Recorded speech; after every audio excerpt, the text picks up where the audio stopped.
Уважаеми зрители, налага се да направим извънредно включване от Националната конференция на ДПС, която се провежда в НДК.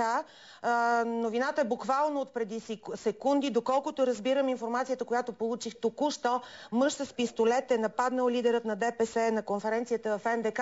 Разбира се, веднага бързам да включим нашият репортер Стоил Рошкев. Стоиле, чуваме ли се? Кажи какво се случи. Чувам се идеално, Нора. Наистина невъобразима суматоха настана тук на Националната конференция на ДПС. Мъж нападна с пистолет Ахмед Доган, докато изнасяше своята реч от трибуната. За щастие, по думите на Лютви Местан, който преди малко обяви от трибуната, Ахмед Доган не е пострадал. Естествено, всичките хиляди делегати на конференцията започнаха да викат. Тя беше прекъсната, но стана, както казах, изключително силен смут. Веднага мъжът беше хванат. Всичките започнаха така, дори се стигна до саморазправа с него. Но наистина... Стоиле, от това, което разбирам, доколкото разбирам, нападателят е заловен. Къде е Ахмед Доган в момента? Ахмед Доган веднага беше изведен от неговата охрана. Вероятно е тук в НДК все още, но разбира се не е в залата. Беше даден половин часова почивка на конференцията.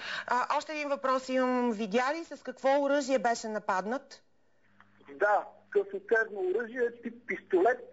За щастие, въпреки че съвсем близко стигна до Доган и дори, както казват някои свидетели, аз това не съм го видял и не мога да го твърдя отпрял до слепочето му, просто пистолета не е гръмнал и Доган... Добре, а къде беше охраната в този момент? Охраната къде беше в този момент? Ами знаете, че на такива конгресни събития пространствата са по-големи и охраната не може да бъде до председателя в момента, изказва той програмната си реч, това е невъзможно. Няма лидер в света, никъде, който до него пусне да седят охранители. Така че нямаше програмата на секундите веднага да се заради мъжа. Стоиле, ти си видял всичко, доколкото така добивам впечатление от това, което разказваш.